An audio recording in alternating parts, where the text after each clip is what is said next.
Galera, mais uma vez nós somos frustrados no final do jogo e o Vasco cede mais um empate. Um jogo que era uma vitória certa, assim como aconteceu no jogo contra o Bragantino, assim como aconteceu em outros jogos que a gente vem cedendo gol no final, e isso prejudica demais. Nós temos que manter uma regularidade e não dá para ficar dependendo dessa atual zaga que nós temos, não dá. Léo Pelé não dá mais. Nós vamos comentar um pouco sobre o jogo de hoje. Se o Vasco ganha, a gente estaria provisoriamente na oitava colocação. Oitava colocação. Se a gente não tivesse esses errinhos besta que vem tendo na zaga, talvez a gente poderia estar até lutando por uma pré-Libertadores. Agora eu falo o seguinte: esse time ele não é para lutar para uma pré-Libertadores, ou para uma Libertadores, ou para título. Ele não é. Eu sou bem realista sobre isso. Mas poderia estar numa situação melhor se não fosse esses erros besta que a gente vem cometendo toda vez. Bom, logo no começo do jogo, a gente acaba levando um gol do Criciúma. E uma falha bizarra do Léo Pelé novamente. Ele é um jogador que vem falhando muito. Ele é um jogador que não tem confiança nenhuma da torcida. Inclusive, a própria torcida organizada principal do Vasco já declarou que ele é para rapar fora. Ele sempre está na lista daqueles que eles pedem para que não seja escalado, para que não seja relacionado. Então, assim, o Léo Pelé ele já tem um alvo desse tamanho na testa dele. Eu, particularmente, não gosto do futebol dele. Não acho nem ele nem o Maicon uma dupla ideal para o Vasco, jamais. Acho que se o Vasco conseguir dois titulares absolutos, né, um pode ser o João Vitor e mais um jogador assim que veste a camisa e fala assim, não, resolvido o problema da zaga, você pode até deixar eles no banco, para eventualmente entrar num jogo ou outro, às vezes no decorrer do jogo, entra descansado, entra mais ligado. Botafogo acaba de perder um pênalti, estou assistindo o jogo do Botafogo e do Flamengo aqui também, acaba de defender o pênalti, o goleiro do Flamengo. Botafogo é cheio de fazer isso, né? Tá ganhando por 2-1, defende pênalti. Bom, retomando aqui o raciocínio, então logo no início do jogo, o jogador, o atacante número 11 do Criciúma, que inclusive é um muito bom jogador, eu esqueci o nome dele agora, ele corta pra dentro, o Cocão ele vem, e em vez dele já meter a porrada na bola pra estourar tudo, não, ele entra já com o pé meio fofo, eu não sei o que ele quis fazer ali na hora, se ele quis dar um totó, se ele quis driblar o jogador, eu sei que ele entra fofo, o jogador do Criciúma tira dele, vai pra cima, toca a bola pro outro lado, o Paulo Henrique com dois jogadores junto com ele do Criciúma, não tem muita coisa que ele possa fazer ali, e essa bola ela é cruzada pro meio ali do gol, e esse jogador, o 11, que eu esqueci agora o nome, ele vem de trás, e o Léo Pelé também marcando fofo, em vez de chegar e já dar uma pra essa bola sumir, não, veio marcando fofo, o cara passou dele, bateu pro gol, não teve nem o que fazer, logo no começo do jogo. Então assim, isso arrebenta com o clube. O problema do Léo é que esse tipo de lance dele, esse tipo de falha dele, por mais que ele possa ser um jogador, um zagueiro rápido, por mais que ele, para sair jogando ali, ele é ok, mas a função principal dele é zagueiro, velho. Ele não sabe fazer isso. Bem feito, não. Então, mas ele pode ter feito um jogo bom aqui, um jogo ali, contra o Fluminense, Cara, os erros que ele comete são erros cruciais. São erros que a gente leva o gol. Não são erros assim que dá pra consertar aqui ou ali. Não, são erros fatais. E mais uma vez, ele comete um erro e esse erro gera um gol logo no início do jogo. Quando levou o gol, eu já fiquei assim, cara, lascou. Porque toda vez que o Vasco leva gol, que ele sai atrás, é muito difícil ele ter uma reação.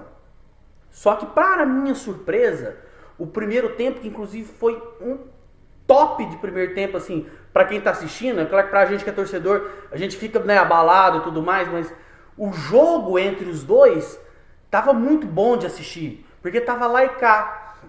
O Criciúma, ele continuou indo pra frente, e o Vasco, ele não se intimidou. Eu achei que ele ia meio que assustar ali e embananar, e não, o Vasco conseguiu jogar, tanto que ele chega ao primeiro gol, né, o gol de empate com o David, que ele fez ali uma jogada à lá Felipe Coutinho, né, que ele vem ali pela esquerda, corta para dentro e dá uma chapada no ângulo, golaço.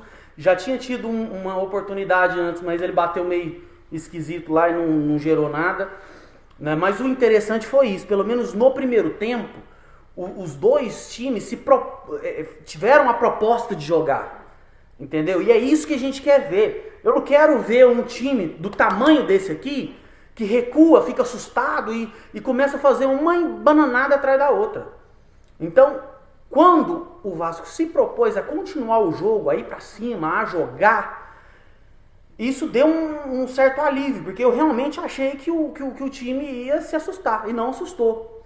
Logo depois, consegue o gol da virada com o Ryan, jogada trabalhada, vem por dentro a bola, ele vem e já chapa, gol logo no finalzinho, viramos o jogo, finaliza o primeiro tempo e a gente passa para o segundo tempo ganhando de 2-1 em um jogo corrido, um jogo pegado, um jogo para cima. E eu falei, poxa, o Vasco está jogando bem, nós vamos manter esse ritmo e podemos sair com a vitória aqui tranquilamente. Mas aí me vem o segundo tempo de jogo e não manteve essa constância. O Vasco parou de ser agressivo, parou de criar, parou de jogar com aquela intensidade. Apesar de que logo no início do jogo, o Léo Pelé, nosso querido zagueiro, que já fez a cagada do primeiro gol, tem a chance da sua redenção. Só ele e o gol. E ele consegue chutar não, que ele veio meio caindo, meio de carrinho, e a bola passa por cima do gol. Gente, só ele e o gol, só ele e a linha, ele conseguiu pegar essa bola e jogar por cima. Cara, a fase não tá boa.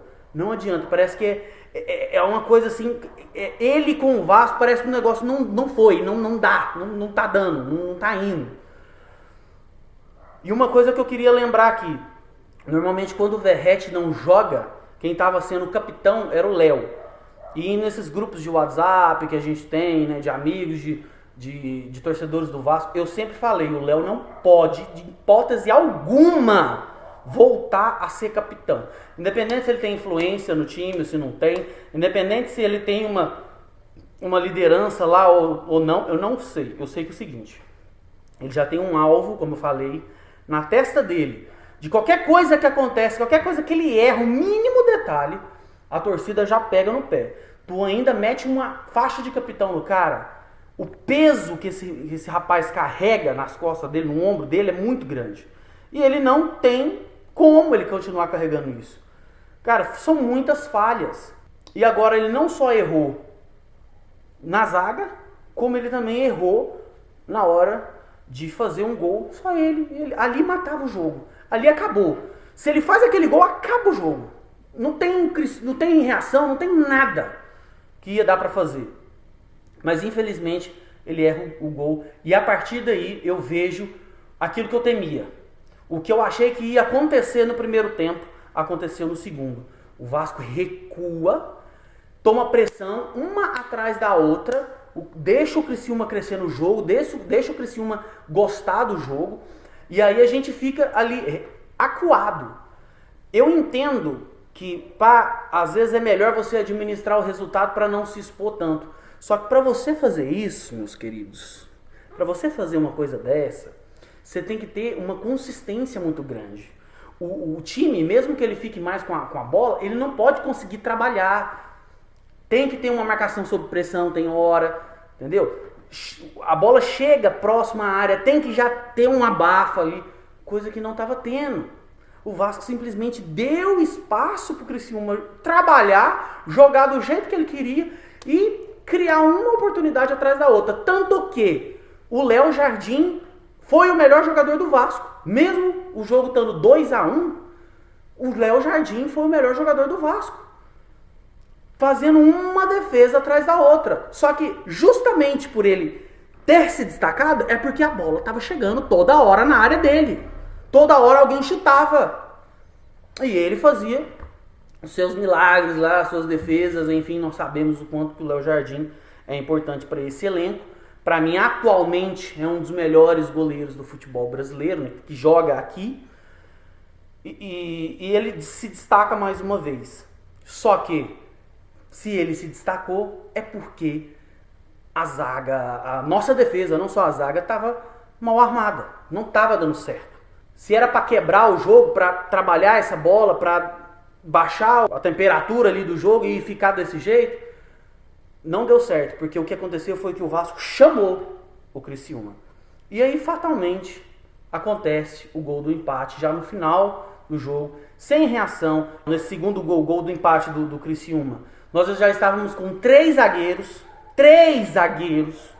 a bola veio nas costas da defesa do Vasco. Se eu não me engano, o Paulo Henrique, que estava ali, que poderia ter feito o combate, não fez. Não quero ser injusto agora, mas eu acho que era o Paulo Henrique, que também não fez uma partida muito boa. E aí o Vasco cede o empate de novo, no finalzinho, do mesmo jeito que aconteceu lá contra o Bragantino em São Januário. E aí a gente fica perdendo esses pontinhos besta. A gente poderia estar numa situação muito melhor, a gente poderia estar respirando melhor, mas mais uma vez a gente cede empate no final, toma um gol no final. O Vasco precisa urgentemente de contratar zagueiro. A gente precisa que venha realmente um jogador assim que é pra assumir ali a zaga e acabou, ponto final. Léo e Maicon, banco. E olha que tem que ver direito como é que vai ficar essa situação do Léo, porque eu acho que não tem clima mais pra ele no Vasco. Entre ele e a torcida não tem. Pode ser que ele tenha sua redenção, tudo. Pode ser. Eu até não acho ele um péssimo jogador. Eu só acho que ele falha demais. E ele, como zagueiro falhando, meu amigo, não tem jeito. Mas talvez para compor o elenco, ele e o Maicon, no banco, tá vendo o jogo, tá descansado, tá entendendo como é que tá o clima do jogo, aí você entra. Pode ser. Agora, titular, cara, não dá. Mais uma vez nós somos prejudicados porque a nossa defesa foi muito mal. Beleza, galera? Então é isso, né? Primeiro vídeo que eu faço aqui de pós-jogo, enfim. Quero ver como é que vai ficar, se vocês gostaram. Fala aqui o que vocês acharam desse jogo, se vocês também ficaram putos com esse negócio dessa zaga do Vasco, com esses erros absurdos que aconteceu. Deixa aqui nos comentários, se inscreve no canal, dá o like aí, dá uma moral. Tô começando agora, o que custa? Tamo junto, abraço pra vocês, saudações vascaínas.